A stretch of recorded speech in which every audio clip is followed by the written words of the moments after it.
Kembali kita ingatkan sejarah kolonialisasi. Mengapa dilakukan? Jawabannya hanya satu, Lebensraum. Ini hanya istilah dari bahasa Jerman dan bangsa Jerman di periode 1890 hingga 1940 yang mencerminkan sejarah kolonialisasi sejak zaman Macedonia, Romawi, hingga kolonialisasi Eropa ke seluruh dunia. Semuanya sama, Lebensraum. Lebensraum terjemahannya adalah living space atau wilayah hidup, tempat tinggal, dan segala kebutuhannya. Kita meneok nation interest banyak negara dunia saat ini. Misalnya Tiongkok. Untuk menghidupi 1,4 miliar penduduknya, Tiongkok harus melakukan kolonialisasi. Namun Tiongkok menggunakan kolonialisasi 5.0. 5.0 kalau pakai terminologi di Akademi Militer, yaitu menggunakan economic approach dan soft power. Tidak mencaplok ala militer, namun mengambil kemanfaatan sumber daya sebuah negara. Amerika juga sama, mengkolonialisasi bangsa dan negara lain demi menghidupi 350 juta penduduknya. Misalnya di Jazirah Arab, dikuasainya di negara-negara Asia Barat lainnya dan semua wilayah yang memiliki unsur fosil oil seperti di negara Myanmar, Indonesia, Venezuela, Nigeria, mana saja yang ada fosil oil, Amerika masuk mengendalikan dengan hard power, dengan tekanan premanisme. Itulah mengapa kalau kesadaran bernegaranya rendah, sebuah negara yang pimpinannya lemah, negara tersebut memiliki sumber daya alam yang besar, maka kepastiannya yang bisa terjadi adalah takluk oleh Tiongkok atau ditaklukkan oleh Amerika. Bahkan ada yang takluk kepada keduanya. Intinya pastinya sumber daya alamnya yang disikat. Miskin nantinya seperti Nauru, negara kepulauan di selatan Pasifik yang kaya akan fosfat. Dalam 40 tahun disedot Amerika sampai nol. Sekarang miskin itu negara Nauru. Pemimpin lampaunya menjual tanah air sumber daya alam Nauru dan tidak menjadikan Nauru negara produktif, memanfaatkan kekayaan tersebut menjadi modal untuk membangun industri, tapi malah menjadikan negara konsumtif, paling berdagang aja. Kembali ke Lebensraumnya Rusia, negara yang wilayah daratnya luas, penduduknya 150 jutaan, namun sangat berambisi untuk mengembalikan kejayaan Soviet dan memerlukan kendali atas Eropa, dan pastinya memerlukan wilayah negara lain yang dipimpin oleh pemimpin lemah di mana wilayahnya kaya sumber daya alam. Kembali ke sejarah dunia di mana perang adalah tindakan perampokan kekayaan suatu negara. Irak menyerbu Kuwait ketika perang Teluk, itu mengambil kekayaan Kuwait, di bank Kuwait, emas Kuwait, semua disikat.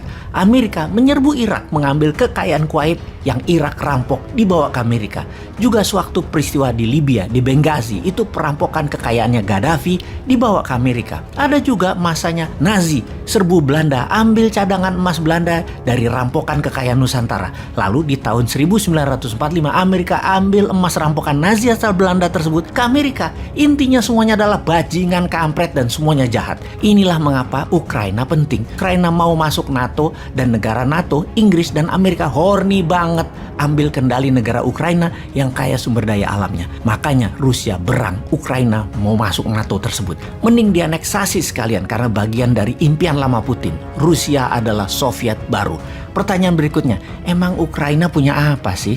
Ukraina itu memiliki cadangan uranium terbesar di Eropa, cadangan titanium nomor 2 di Eropa, 12% cadangan manganis dunia, cadangan shale gasnya nomor 3 terbanyak di Eropa, cadangan batu baranya nomor 7 terbesar di dunia, cadangan iron ore-nya nomor 2 terbesar di dunia. Ditambah lagi, Ukraina adalah negara agrikultur yang besar. Secara lahan, Ukraina terbesar di Eropa. Ranking dalam memproduksi pangan agrikultur masuk top 5 dunia sebagai penghasil sunflower nomor 1 dunia, barley nomor 2 di dunia, kentang nomor 4 di dunia, lebah madu nomor 5 di dunia, telur ayam nomor 9 di dunia, gandum produksi nomor 8 dunia, dan lain sebagainya. Secara kalkulasi, hasil agrikultur Ukraina dapat memproduksi makanan untuk memenuhi kebutuhan 600 juta manusia. Di sisi lain lagi yaitu secara produksi industri Ukraina.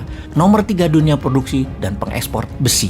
Nomor 2 terbesar di Eropa dan nomor 4 terbesar di dunia menyalur gas melalui pipa. Nomor 1 di Eropa penghasil amonia. Nomor 4 dunia penghasil turbin nuklir. Nomor 4 dunia penghasil peluncur roket. Nomor 9 dunia penghasil peralatan perang, penghasil titanium, tanah lempung, ore, dan konsentrat. Semuanya top 5 produser dunia. Kembali ke Lebensraum. Rusia bukan hanya menganggap Ukraina adalah satu rumpun, satu bangsa, satu sejarah seperti satu Nusantaranya di ASEAN, Indonesia. Tetapi demi hajat hidup, Rusia menyerang Ukraina, kemudian akan memasang presiden boneka pemimpin Kiev yang pro-Rusia, dapat dipastikan itu semua segera akan terjadi. Di Indonesia imbasnya bagaimana? Siap-siap BBM naik di Indonesia, siap-siap harga listrik naik, siap-siap biaya-biaya akan naik, siap-siap daya beli turun. Kalau pemerintah penguasanya masih fokus pada kerja proyek, ambiar keadaan domestiknya nanti loh.